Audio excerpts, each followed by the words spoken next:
Welcome to 50 Ways to Succeed at Work, where you hear stuff about ways to succeed even the most well-intentioned colleagues, advisors, careers officers and HR departments may never get around to mentioning. This is episode 30, Culture Creature. Supporting the culture makes you stand out. Newcomer Ned, in his first week, meets his direct line supervisor, who gets swiftly down to business. So before we talk about your new role, Ned, my job is to introduce you to our corporate culture. Do you know what that means? Sort of. I suppose it's the organisation's values. Is that right? Well done, yes. These are what matter most to us, and they'll need to matter to you too. There are 6.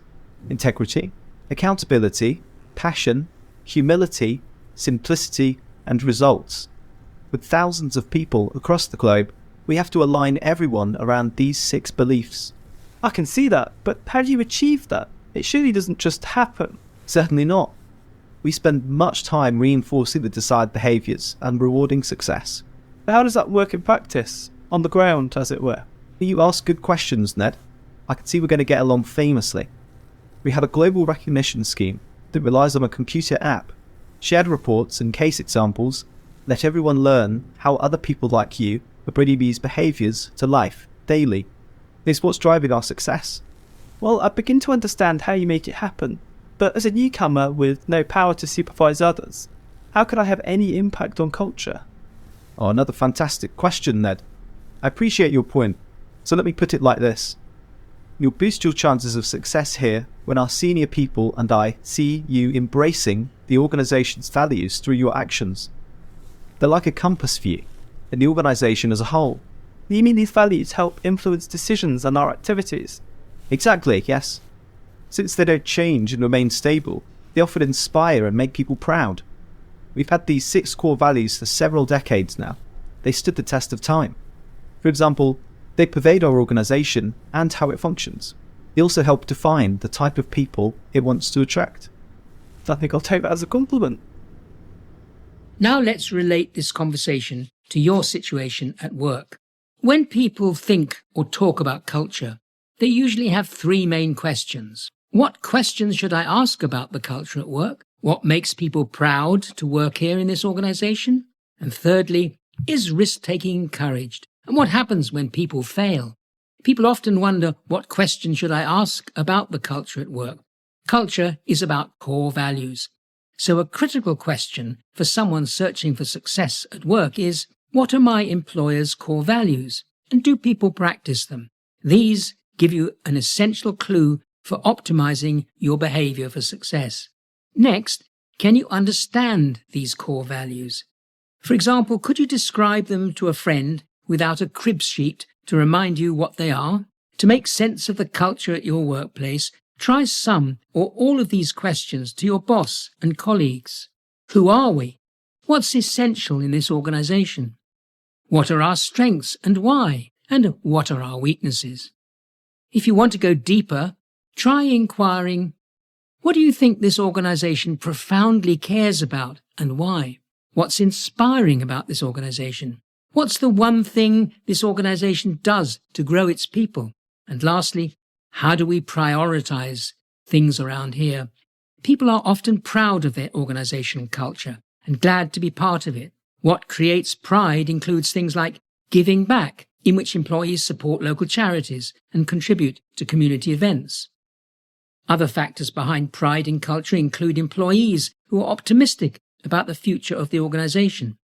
Other sources of pride include quality products and services, employees who believe their organization provides excellent products or services and that they're proud to work there. How decisions are made. Employees are more likely to be proud to work for an organization if they have a decision-making authority or at least understand how those are made. Respect of employees. Pride is more substantial for employees if they believe management listens to them and their co-workers respect them. And finally, sense of accomplishment. Employees who feel a strong sense of personal accomplishment from their work are prouder of their organizations. Another concern that employees often have about their organization's culture is risk-taking. They want to get clear about whether risk-taking is encouraged and what happens when people fail. Sometimes at work, failure is described as not an option, or you hear that failure is a definite no-no. These reveal a culture intolerant of failure and probably managing through fear. A better cultural response to look for is that failure is sometimes inevitable. What matters is that failure is not used for retribution, but as a learning experience. Risk-taking, therefore, reveals much about the nature of an organization's culture. What kind of risks can employees run, and which types are unacceptable? For example, you may be encouraged to take a chance, but not if it could cause possible terminal damage to the organization's survival. And you know that risk-taking is encouraged if people say, "This is a safe place to fail." So, what action am I proposing? First, look around your organization and decide what its most important values are. Secondly, check how your values fit with those of your organization.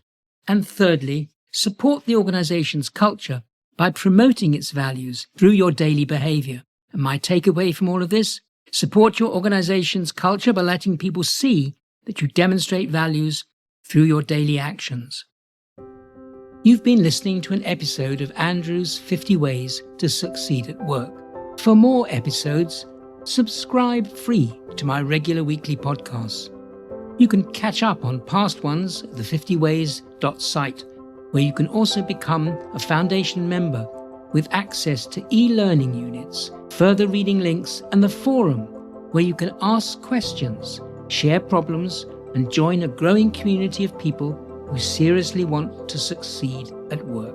Now there's a new book and an audio version called, you guessed it, 50 Ways to Succeed at Work. Buy it at Amazon or the 50ways.site. Unmissable. Thanks for listening, and bye for now until next week.